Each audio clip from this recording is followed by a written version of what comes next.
امشب در 24 هشدار تازه ترامپ به تهران. رئیس جمهوری آمریکا میگه باید کار در ایران رو تموم کرد.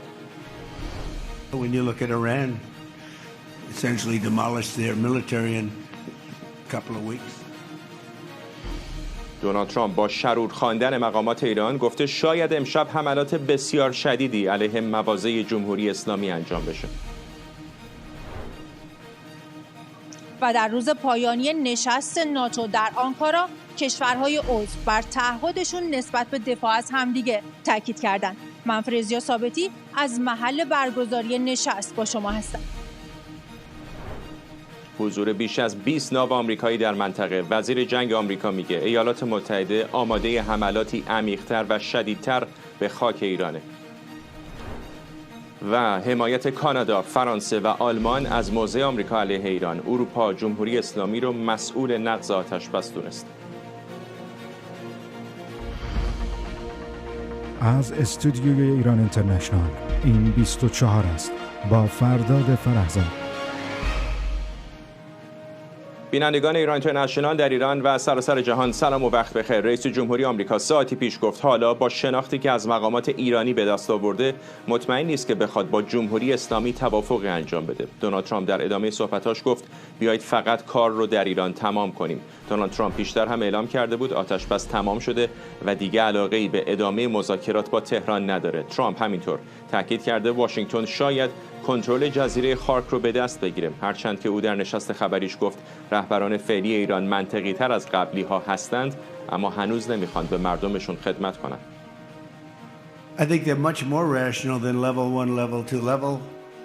ببینید من فکر کنم وقتی میگید منطقی تر از رده اول و رده دوم هستن، یعنی رده سومه. من فکر میکنم که منطقی تر هستن ولی خب بر مبنای رفتارشون در این چند هفته اخیر خدمتی به مردمشون نمیکنن و فکر میکنن که بیش از هر چیز من خب اینها رو بهتر شناختم و مطمئن نیستم که میخوام با اینا به توافقی برسم. اینا دارن بازی در میارن و من فقط میخوام که کار به سرانجام برسونم.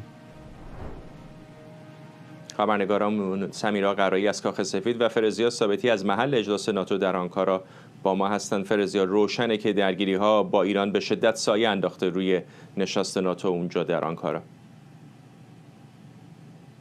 درست فرداد، از روز گذشته خبرنگارانی که اینجا هستن از سراسر جهان در کنار این که دارن موضوع نشست ناتو رو پوشش میدن به مسئله ایران هم دارن اشاره میکنن، چرا که پیش از برگزاری نشست هم مشخص بود که موضوع جمهوری اسلامی در بیانیه پایانی خواهد بود. پیشنویس رو رویترز منتشر کرده بود و اعلام کرده بود که در مورد جمهوری اسلامی در بیانیه پایانی خواهد اومد که جمهوری اسلامی هرگز اجازه دسترسی به سلاح هسته‌ای رو نخواهد داشت و در عین حال هم در زمینه امنیت کشتیرانی در تنگه هرمز قرار بودش که در بیانیه پایانی مطلبی بیاد. در همین راستا هم تحولات روز گذشته خیلی در اینجا مورد توجه قرار گرفت و میدونیم که روز گذشته هم یک نشست از طرف وزرای خارجه ناتو با کشورهای خلیج فارس برگزار شد در زمینه تهدیدهایی که جمهوری اسلامی داره و همچنین امنیت کشتیرانی در خلیج فارس. اما امروز نشست پایانی رو سران انجام دادن، بیانیه پایانی صادر شد. همونطور که رویترز گزارش داده بود ماده های این بیانیه طبق همون پیشنویس بودش و در بیانیه اعضای ناتو تاکید کردن بر ماده 5 ناتو، بر اینکه اعضای ناتو با هم متحد هستند و حمله به یک عضو به مثابه حمله به دیگر اعضا هستش. این مسئله هستش که در شرایط کنونی برای ناتو خیلی مهم هستش. پیش از نشست در زمینه اینکه انتقادهای تندی از طرف ترامپ برای به ناتو شده بود و نگرانی از اینکه فضای نشست متشنج باشه وجود داشت، اما بعد از نشست در کنفرانس مطبوعاتی که سران داشتن به ویژه در صحبت‌های ترامپ جو نشست رو صمیمانه و دوستانه توصیف کردش و تاکید کردش که نشست بسیار خوب پیش رفته. اما در بیانیه پایانی روسیه به عنوان یک تهدید تهدید بلند مدت بار دیگه روش تاکید شده، اینکه برای منطقه فرا-آتلانتیک روسیه یک تهدید جدی خواهد بود. در زمینه اوکراین تاکید کردند که کمک مالی 70 میلیارد یورویی در سال 2026 رو انجام خواهند داد و طی سالهای آینده هم این حمایت ادامه پیدا میکنه. موضوع افزایش هزینه‌های نظامی اعضای ناتو هم در صدر صحبت‌های این نشست بودش. میشه گفتش که موضوعاتی که در نشست لاهه روی کاغذ اومده بود در نشست آنکارا به قراردادهای واقعی تبدیل شد. بیش از 50 میلیارد دلار سرمایه گذاری شد در حوزه صنایع دفاعی و قراردادهای مهمی در اینجا در آنکارا از سوی سران ناتو و هیئت‌های همراهشون بسته شد. موضوع بسیار مهمی بود که در بیانیه پایانی هم بهش اشاره شده. همونطور که گفتم موضوع جمهوری اسلامی هم در بیانیه بهش اشاره شد، اینکه مارک روته در صحبتاش حمله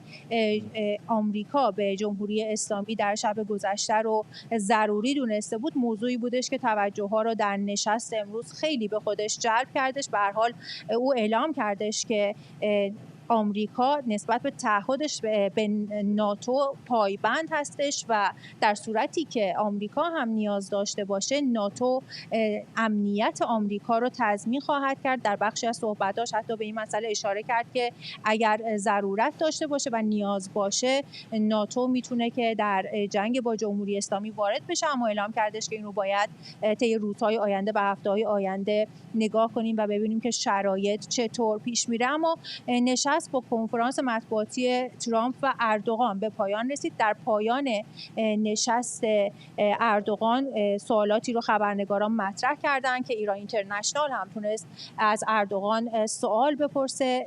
همکارم نرگس هورخش از ترامپ در زمینه تنگه هرمز سوال کرد و از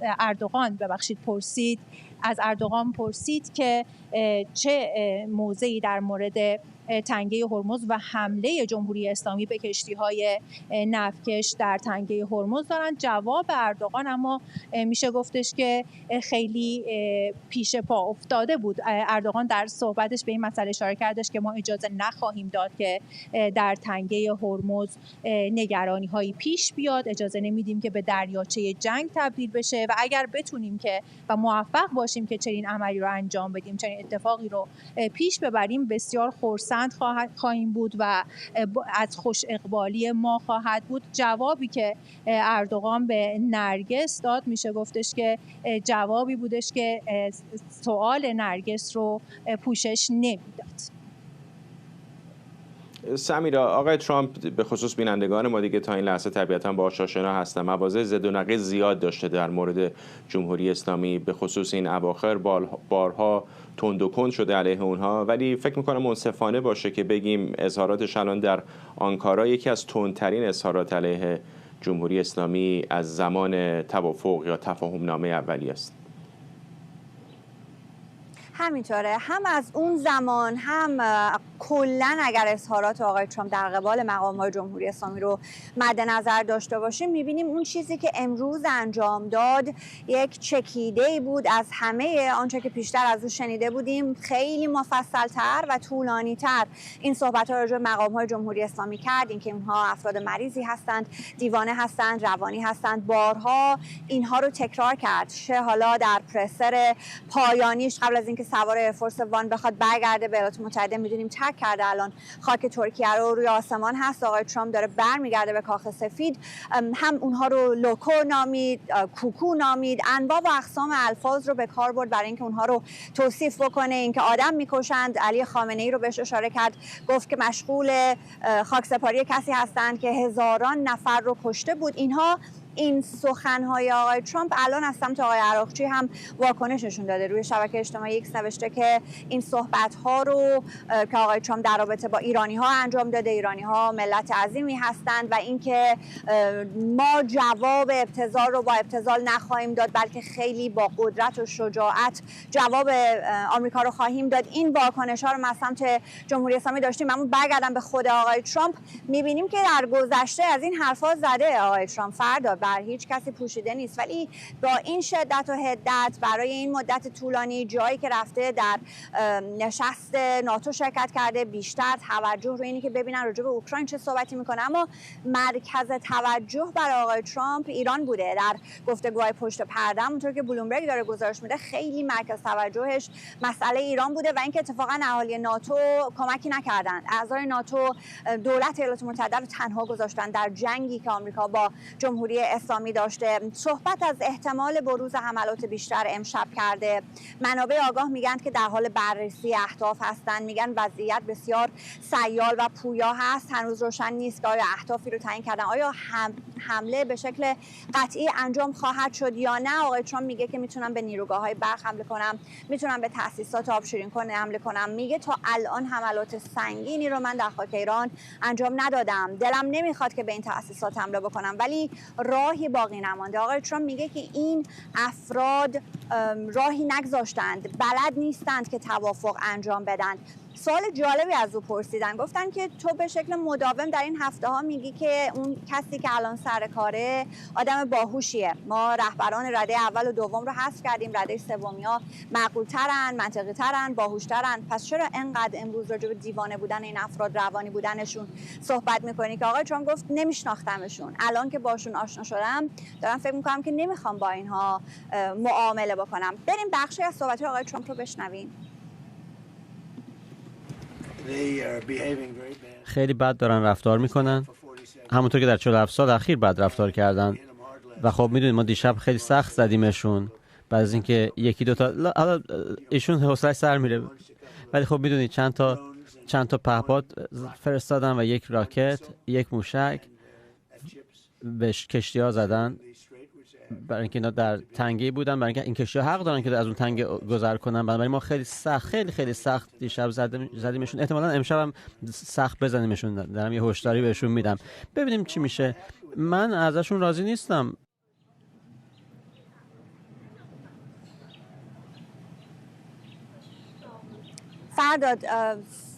فردا صحبت آقای ترامپ رو شنیدیم. راضی نیستم، میگه این معامله، این توافقی که دنبالش بودم رو نمیخوام، ازشون خوشم نمیاد. این جملات رو صبح گفته و میگه از این مقام‌های فعلی جمهوری اسلامی خوشم نمیاد. اون چیزی که در 48 ساعت گذشته اتفاق افتاد در تنگه هرمز، مشخصا زدن تانکر متعلق به قطر که حامل گاز طبیعی مایع LNG بود، به نظر میرسه اون خیلی تاثیرگذار بوده روی این تنش‌هایی که الان شاهدش هستیم. و قطعاً اگر که دولت قطر فکر میکرد که میتونه چشم ببنده روی این داستان، روی حملاتی که جمهوری اسلامی ترتیب داد، این اندازه حمایت گسترده کشورهای عرب حاشیه خلیج فارس، حملات سنگین دولت آمریکا رو ما شاهد نمی بودیم. یعنی اقدامی که جمهوری اسلامی علیه قطر و تانکر قطری انجام داد باعث ایجاد یک همبستگی شده بین کشورهای عرب منطقه و اینکه حالا قطر از اینجا به بعد چقدر بخواد نقش میانجی رو باز ایفا بکنه، نکته که باید ببینیم. میدونستیم از پیش که تا زمانی که این مراسم کفن و دفن علی خامنه‌ای در جریان هست، طرفین با هم صحبتی رو نخواهند کرد. از سمت ترکیه، از سمت پاکستان الان سخن مبنی بر اینه که باید خویشتن‌داری انجام بشه. اردوغان میگه منطقه ما دیگه تحمل یک جنگ دیگر رو نداره. پاکستانی‌ها میگن هیچ راهی جز تعامل نمیشه پیش پای خودمون ببینیم، باید برگردن به میز مذاکره. قطر نمیدونیم که اگر بخواد باز نقش میانجی رو ایفا بکنه، تنش‌ها افزایش پیدا کرده. باید ببینیم آقای ترامپ این بحث حمله‌ای که انجام داد این رو بهش جامعه عمل میپوشونه یا نه. بحث بازگشت و محاصره دریایی مطرح هست، این ایده رو مطرح کرده که ممکنه بخوان محاصره دریایی رو برگردونن. میدونیم که توان نظامی دریایی ایالات متحده همچنان هست، هیچ کاهشی پیدا نکرده. از 30 ژوئن افزایش هم داشته. ورود باکسر رو ما داشتیم به منطقه خاورمیانه و اینکه اگر بخواد محاصره دریایی رو اجرایی بکنه، بحث خاک هم هست، اون رو هم آقای ترامپ مطرح کرد. بهشون گفتم که همه جای خاک رو بزنید به جز لوله‌های انتقال نفت، چون شاید ما بخوایم وارد خاک بشیم. تمامی اینها رو آقای ترامپ مطرح کرده، ولی برخلاف قبل نمیگه که به شدت حمله خواهم کرد و چه خواهم کرد. میگه که جمهوری اسلامی حق داشتن سلاح هسته‌ای رو نخواهد داشت. این اون چیزیه که به خبرنگاران میگه وقتی از اون میپرسن گام بعدی چه هست. ممنونم از هر دو شما. سمیرا قرایی از کاخ سفید و فرزیا ثابتی از محل اجلاس ناتو در آنکارا. حین صحبت‌های سمیرا تصاویر زنده رو هم از عراق می‌دیدید در مراسم تشییع علی خامنه‌ای رهبر پیشین جمهوری اسلامی که سمیرا هم اشاره کوتاهی به اون کرد. قبل از انتقال پیکر علی خامنه‌ای به کربلا امروز هزاران نفر در نجف در مراسم تشییع شرکت کردند. این مراسم با حضور مقامات عراقی و هیئت‌های از چند کشور برگزار شده و بخشی از برنامه چند روزه تشییع که از ایران آغاز شده بود و طبیعتاً تصاویرش رو دیده بودید. همزمان محمد رضا سیستانی فرزند علی سیستانی هم اعلام کرده که پدرش به دلیل شرایط جسمانی امکان حضور در این مراسم رو نداره. از این بابت عذرخواهی کرده، موضوعی که بازتاب گسترده‌ای داشته. تصاویر زنده رو از عراق می‌بینید، جایی که پیکر علی خامنه‌ای در نجف و کربلا داره تشییع میشه. دونالد ترامپ پیش از نشست مطبوعاتیش در آنکارا تاکید کرد که معلوم نیست با جمهوری اسلامی به توافق برسه. به گفته ترامپ مقامات جمهوری اسلامی دروغ میگن و تقلب میکنن. ببینید توافق رو هر روز دارن نقض میکنن، دروغ میگن، تقلب میکنن، مردمشون رو میکشن. 47 ساله که دارن آدم کشی میکنن. کشتی اس کول رو بهش حمله کرده. ما 200 نفر رو از دست دادیم خیلی وقت پیش. برای 47 سال هیچ رئیس جمهوری کاری در این باره نکرده. حالا نمیدونم اصلا توافق داشته باشیم یا نه، شاید بدون توافق این کارو بکنیم. برای اینکه میدونید چرا آسون تره. برای اینکه اینا دروغ میگن، اینا تقلب میکنن. شما توافق دارید و بعد میرن از اتاق بیرون میان. میدونید مثلا توافق میکنن که میپذیرن که هرگز سلاح هسته‌ای نخواهند داشت، بعد میرن بیرون کنفرانس خبری میدن و بعد میگن نه ما اصلا هم چیزی نگفتیم، در این باره اصلا صحبت نکردیم. بهنام طالبلو مدیر ارشد برنامه ایران در بنیاد دفاع از دموکراسی از واشنگتن با ما. آقای طالبلو، روشنه که لحن آقای ترامپ دوباره تند شده. به نظر شما اینها مقدمه چینی برای یک رویارویی جدیده؟ ممنونم از دعوتتون فرداد خان. ببینید خود آقای ترامپ میدونه که سیاست خارجی آمریکا در رابطه با جمهوری اسلامی الان سر یه دوراییه و یه مشکلی هم الان سر این دورایی وجود نداره.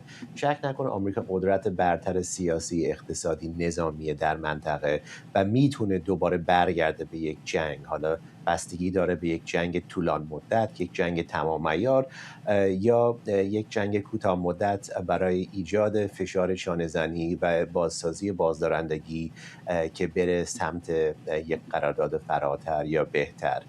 به نظر من اون جمله کلیدی حرف ترامپ از این دو راهه مهمتره و اون جمله کلیدی اینه که حالا بی توافق هم میشه این کارو کرد. این الزاما منظورش نیست که بازگشت به یک راهبرد فقط نظامی، بلکه اینی که آمریکا اون گزینه رو روی میز میذاره. مثلا فرض کنین در رابطه با برنامه هسته‌ای میتونه بگه که خب اگه شما به سمت این اماکن بریم ما دوباره شما رو میزنیم، اگه شما بازسازی کنید ما دوباره شما رو میزنیم، ولی آپشن‌های یا گزینه‌های گسترده تری رو دوباره باز میکنه که این قرارداد یا این تفاهم نامه اونها رو بسته بود و اون یکی بازسازی اون سیاست فشار حد اکثری و برگشتن یک مهار و انحصار و اون انحصار نظامی که جلو صدور نفت جمهوری اسلامی رو گرفته بود و آپشن‌های گسترده تر.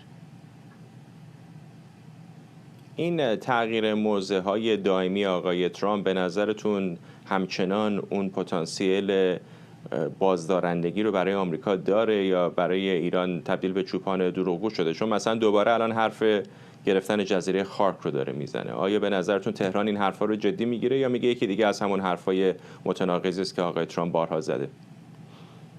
ببین در رابطه با مثالی که زده بودی، خب پیام اون داستان چیه؟ اون چوپان دروغگو که ظاهرا آخرش هم وقتی میره سر یک حرف واقعی یا حقیقی حرفشو گوش نمیده و هزینه کارو میبره بالا. درسته که جمهوری اسلامی الان مثلا میگه نه حرفای ایشون، حرفای دونالد ترامپ اعتباری نداره، ما مثلا بایستی مثلا تشدید کنیم تهدیدهایی که داریم. اتفاقا اسکلیشن یا تشدید تنش‌ها بحث محوری و اصلی جریان سپاه پاسداران در تهران.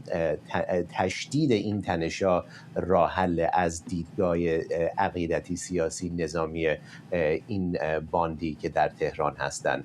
ولی شکی نیست ناچارن این باند حرفایشون رو به طور واقعی ببینن و درک کنن، الا هزینه بسیار بزرگی خواهند داد. آقای طالبلو، میخوام یه فایل صوتی از جدی ونس هم پخش بکنم. معاون رئیس جمهور آمریکا گفته توافق واشنگتن با جمهوری اسلامی ساده بوده، توقف حمله به کشتی‌ها در برابر کاهش فشارها. اون میگه که اگر تهران دوباره به کشتی‌ها در تنگه هرمز حمله کنه، آمریکا با قدرت پاسخ میده و اجازه بسته شدن این گذرگاه حیاتی انرژی رو نمیده. ببینید، ما با جمهوری اسلامی یک توافق داشتیم. قبل از اینکه به این توافق برسیم، به لطف عملکرد فوق‌العاده نیروهای نظامی آمریکا، دست بالا کاملا با ما بود. برنامه هسته‌ایشون از بین رفت و توان نظامی متعارفشون هم به شدت ضربه خورد. اصل توافق خیلی ساده بود. ما فشارها رو کمتر می‌کنیم، شما هم دست از حمله به کشتی‌ها برمی‌دارید. اما اگر دوباره به کشتی‌ها شلیک کنید، جواب ما خیلی سخت‌تر از قبل خواهد بود. اونها قول دادن حمله نکنن، اما فقط حدود یک هفته دوام آوردن و از 24 ساعت پیش دوباره شروع کردن به شلیک به کشتی‌ها. بنابراین قضیه خیلی روشنه. اگر به کشتی‌ها حمله کنن، ما هم محکم جواب میدیم. رئیس جمهور هم گفته تنگه هرمز باید باز بمونه تا نفت و گاز به بازار برسه و به همین خاطر هم قیمت نفت و بنزین پایین اومده. پیام آمریکا هم کاملا روشنه. اگر جمهوری اسلامی بخواد تنگه هرمز رو ببنده، با واکنش نظامی آمریکا روبرو میشه. انتخاب با خودشونه. یا به توافق پایبند میمونن یا همان اتفاقی براشون میفته که دیشب افتاد. این روند هم تا وقتی ادامه پیدا میکنه که حمله به کشتی‌ها متوقف بشه و تنگه هرمز باز بمونه.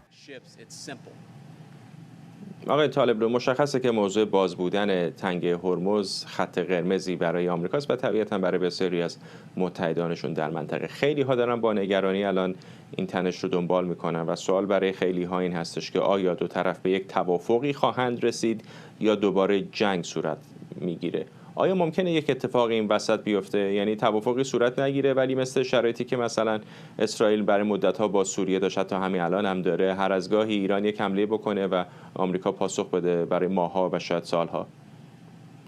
خب اتفاقا با توافق یا بی توافق، پس این جنگ جمهوری اسلامی سعی کرده عادی سازی کنه این رو. اصولا این قصد نداشتم بگم شما این تهمت رو زدید، ولی اصولا وقتی تحلیلگران این تهمت عادی سازی رو میزنن میگن خب آمریکا یا اسرائیل دارن این رو عادی سازی میکنن. ولی اتفاقا در خلیج فارس و تنگه هرمز جمهوری اسلامی بود که پس از 8 ماه آوریل که پایان این جنگ 40 روزه بود و مخصوصا پس از 13 آوریل که آغاز اون انحصار نظامی آمریکا در خلیج فارس و تنگه هرمز بود، جمهوری اسلامی بود که میخواست به این سمت بره، به استفاده کامل بهره‌مند بشه از کنترل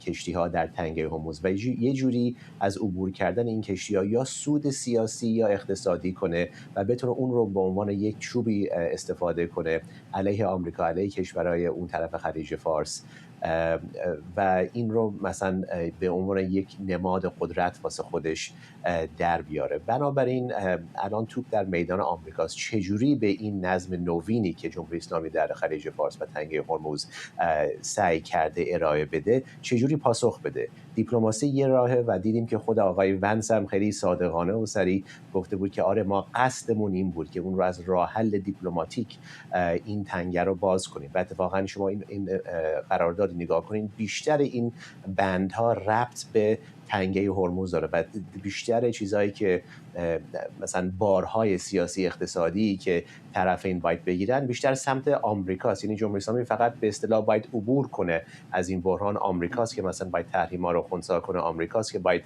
تحریم‌ها رو لغو کنه، آمریکاست که باید گره بزنه موضوع لبنان و تنگه هرمز. و بنابراین اتفاقا وقتی این گزینه جواب نده، شاید بریم به یک سری رودرروی‌های میان مدت نظامی که حالا با توافق نهایی یا بی توافق آمریکا حاضر یک نوع آتش به اختیاری واسه سنکام رو در منطقه این این گزینه رو بذاره.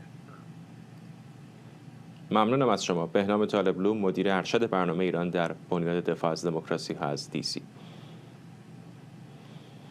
در همین حال در کنگره آمریکا، کریس مورفی، سناتور دموکرات و عضو کمیته روابط خارجی سنای آمریکا، از شیوه مدیریت مذاکرات با ایران از سوی دونالد ترامپ به شدت انتقاد کرده. او در شبکه اجتماعی اکس نوشته مذاکرات با ایران به اتلاف وقت تبدیل شده، چون به گفته او اهداف و خواسته‌های ترامپ از مذاکرات مرتب در حال تغییر. همکارم مرضی حسینی از کنگره آمریکا به ما پیوسته. مرضی، به نظر میرسه که دوباره موج جدیدی از انتقادها از رویکرد آقای ترامپ در کنگره داریم میشنویم، به خصوص در مقابل ایران. و به خصوص از دموکرات‌ها که به شدت دارن استفاده سیاسی میکنن از این صحبت‌هایی که ترامپ در ساعات گذشته مطرح کرده. مثلا سناتور چاک شومر به طور مشخص یک بیانیه صادر کرده و گفته این در واقع مذاکره هم در واقع یک فاجعه محض هست، در واقع توافق هم فاجعه محض بود و حالا هم که میگید پایان شده باز هم میگن این یک فاجعه محض هست در بازه زمانی فعلی. آنچه که من از دیگر سناتورهای دموکرات هم میشنوم، مشخصا سناتور کلی تاکید کرده که حالا ما باید انتظار داشته باشیم که قیمت‌های نفت در آمریکا برن بالا، قیمت مواد غذایی برن بالا و این هزینه رو باید مردم آمریکا بده. و سناتور مورفی که در پایان میگه این مقصر آمریکا هست نه جمهوری اسلامی، به صورت تلویحاً مقصر آمریکا هست که در واقع این مذاکرات به شکست خورده، به این جهت که خطهای آمریکا مدام در حال تغییر هست. این نگاهی هست که سناتورهای دموکرات دارن، اگرچه جمهوری خواه من هیچ چیزی ازشون نشیدم در طول ساعات گذشته، سعی کردم واکنش نشان ندن، اما نگاه مطبوعات و نگاه رسانه‌های آمریکا متفاوت است. در مقایسه با صحبتی که مثلا سناتور مورفی کرده، من دیدم یک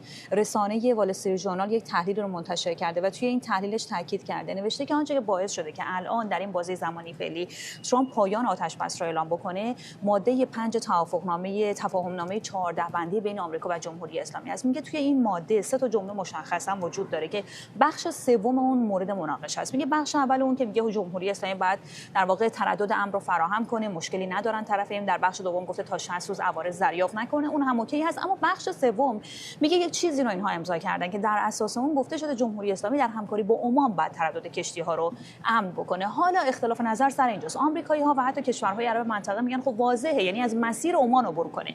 و جمهوری اسلامی هم میگه ما فکر نمی‌کردیم منظورشون چنین چیزی باشه، ما باید کنترل کامل داشته باشیم در کل تنگه هرمز. وال استریت ژورنال میگه که در بازه زمانی فعلی پایان این مشکل تقریبا غیر ممکن هست. میگه هیچ راه حلی وجود نداره. ممکن هست در طولانی مدت طرفین به یک چیزی مثل کنونسیون مونترو برسن که 1930 و چند بین کشورهای منطقه و ترکیه امضا شد، اما هیچ وقت اون اختیار خاصی که جمهوری اسلامی میخواد رو بهش نخواهند داد و در نتیجه این یعنی وضعیت در منطقه وضعیتی هست بین جنگ و بین صلح و همینطور بحران قرار هست ادامه پیدا بکنه. تاکید میکنن، میگن این تفاهم نامه یک خاصیت داشت، یک امتیاز داشت و اون هم کشورهای عرب منطقه امتیازات یا هزینه‌ای که حاضر نبودن تا چند هفته پیش در این جنگ بپردازن رو الان براش التماس میکنن، به خاطر اینکه متوجه شدن جمهوری اسلامی قرار نیست عقب نشینی بکنه.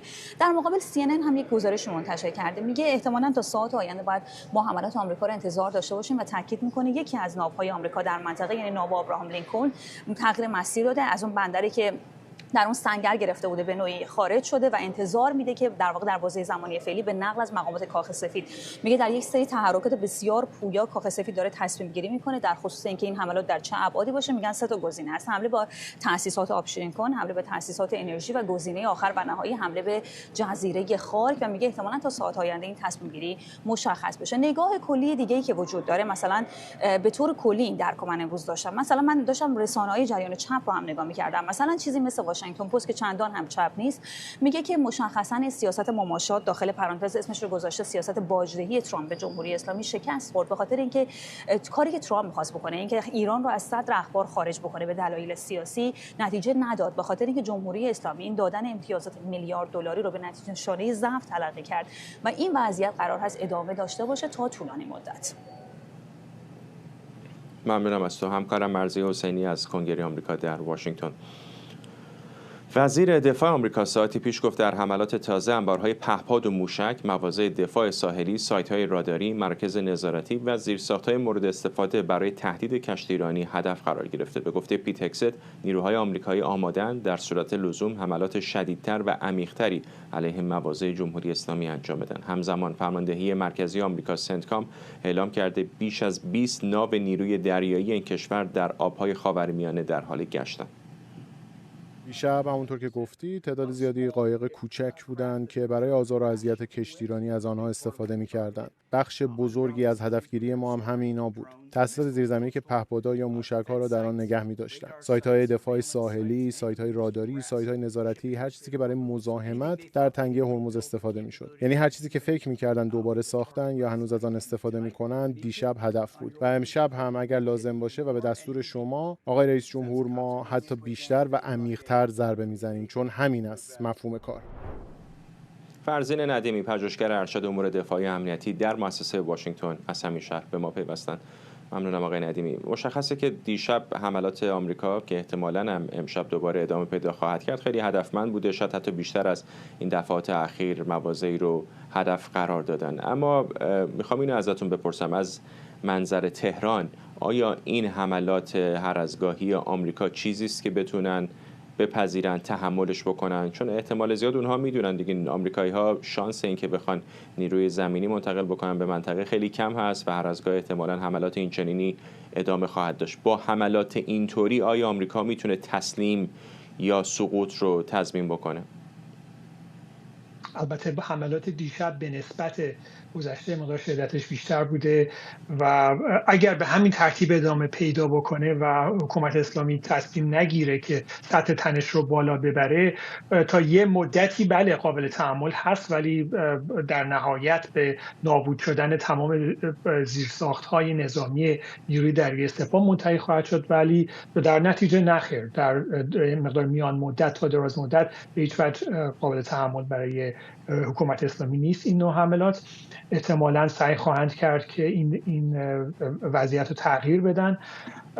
ببینید مسئله اینجاست که نگرانی و عصبانیت اصلی سپاه پاسداران و حکومت اصلی از اینه که در درجه اول عمان همکاری لازم رو با اینا نداشته و مسئله تنگه هرمز کاملا نامشخص هست وضعیت مدیریتش، حتی بر اساس همون یادداشت تفاهمی که امضا شده و این وضعیت به هیچ وجه برای حکومت اسلامی قابل قبول نیست. فکر می‌کردن که تا الان وضعیت رو تثبیت میتونستن بکنن با اون سیستم PGSA خودشون و اون فرمای PDFی که میفرستادن پر کنن و تا حالا میتونستن برای خودشون درآمدزایی بکنن و انتظار نداشتن که در یک چنین وضعیتی مخمسه‌ای گیر بکنن که تمام دنیا در مقابلشون بیسته، حتی کشور عمان که تا حالا مماشات میکرده با حکومت اسلامی. و حالا ایالات متحده تصمیم گرفته که این حملات درون‌ها و موشک‌هایی که گهگاه به این نفتکشان میکنه و احتمالاً شاید تصمیم گرفته باشن که تعدادشون هم بیشتر بشه این حملات رو با شدت بیشتری پاسخ بدن و حتی احتمال رو کاملا مطرح کرده رئیس جمهور آمریکا که سطح تنش رو بالا ببره و در عمق بیشتری از داخل ایران حملات رو انجام بده، زیرساخت‌های نظامی رو در درجه اول از کار بندازه با شدت بیشتری و بعد هم بره سراغ زیرساخت‌های اقتصادی. خب طبیعتاً حکومت اسلامی و سپاه پاسداران هم سعی خواهند کرد که به همون نسبت سطح تنش رو بالا ببرن، به تدریج تعداد موشک‌های بیشتری به کشورهای خلیج فارس شلیک بکنن، کم کم به صنایع نفت و گاز شلیک‌های انجام بدن تا دوباره وضعیت اقتصاد جهانی، وضعیت بازار نفت رو دوچار یک زلزله بکنن به تصور خودشون و باعث بشن که فشار غیر مستقیم روی رئیس جمهور آمریکا پیش بیاد. این اتفاقی که به نظر میرسه که از یک طرف حکومت اسلامی آمادگیشو کم کم به وجود میاره برای خودش که اگر این حملات بخواد از یک حدی بالاتر بره یا مدتش طولانی تر بشه، طبیعتاً اونها هم سعی خواهند کرد که سطح تنش رو از سمت خودشون بالاتر ببرن. مشخصه که شاید اصلا یکی از دلایلی هم که به آتش بس رسیدیم اینه که محافظه‌کاری بازار و کشورهای حاشیه خلیج فارس خیلی بیشتر از جمهوری اسلامی. آیا فقط با حملات تنبیهی به نظرتون واشنگتن میتونه انتظار تغییر رفتاری از سمت تهران داشته باشه؟ خیر، من فکر نمی کنم که با حملات تنبیهی تغییر رفتار قابل توجهی به وجود بیاد، برای اینکه به نظر میرسه که حکومت اسلامی تصمیم گرفته که به هیچ عنوان اون کنترلی رو که احساس میکنه بر تنگی هرمز به دست آورده از دست نده، حتی شده به بهای برگشت شدید شرایط جنگی. حالا به نظر میرسه که کاخ سفید علاقه‌ای به از در گرفتن جنگ با اون شدت گذشته رو نداشته باشه، هرچند که آمادگی‌ها وجود داره، امکانات کاملا وجود داره.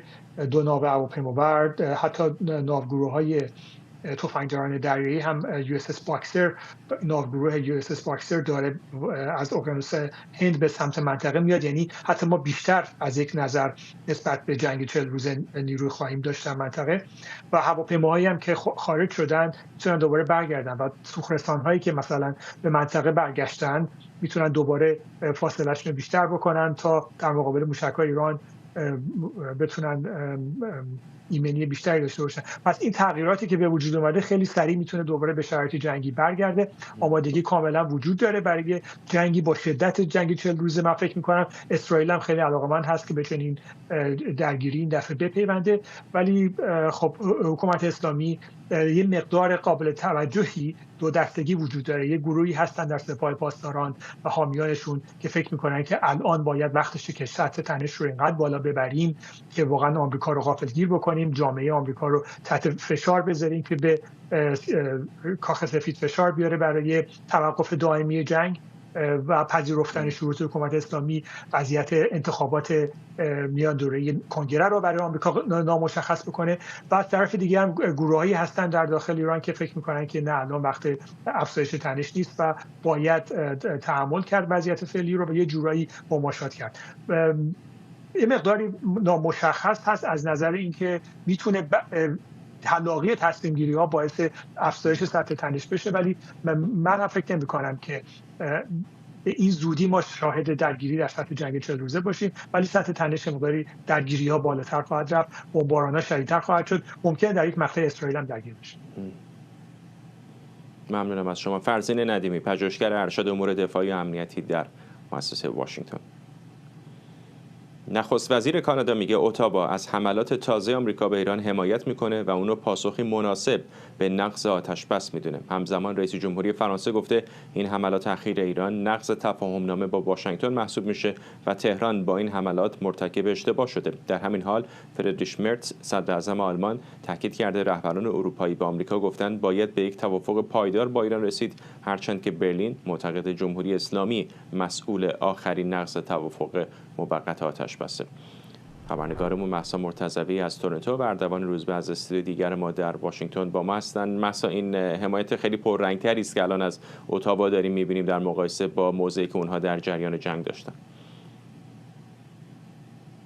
واکنش متفاوتی رو دیدیم از مارک کارنی در جریان نشست سران ناتو. صحبت‌های خودش رو سعی می‌کنم که واژه به واژه تکرار بکنم. گفته این واکنش مناسبی بوده از طرف آمریکا. گفته رفتار جمهوری اسلامی غیر مسئولانه بوده در زمانی که 6 روز رئیس جمهور آمریکا به اونها فرصت داده بود برای عزاداری و خاکسپاری علی خامنه‌ای. اونها حمله‌های خودشون رو به مواضع آمریکا که البته به نظر ما ساختارها و زیرساخت‌های آمریکایی هست به گفته مارک کارنی ادامه دادن و در نتیجه رفتار آمریکا با جمهوری اسلامی رفتاری مناسب بوده. این یک چرخش 180 درجه‌ای هست از موضعی که داشته مارک کارنی و اتاوا. اینکه بارها اعلام کرده بودند که طرفدار روابط دیپلماتیک هستن و پای میز مذاکره میخوان این مسائل رو حل بکنن، اما به نظر میرسه که برای کشورهایی که حتی به دیپلماسی اینقدر اعتقاد دارن هم یک زمانی دیگه رفتارهای جمهوری اسلامی کافی میشه.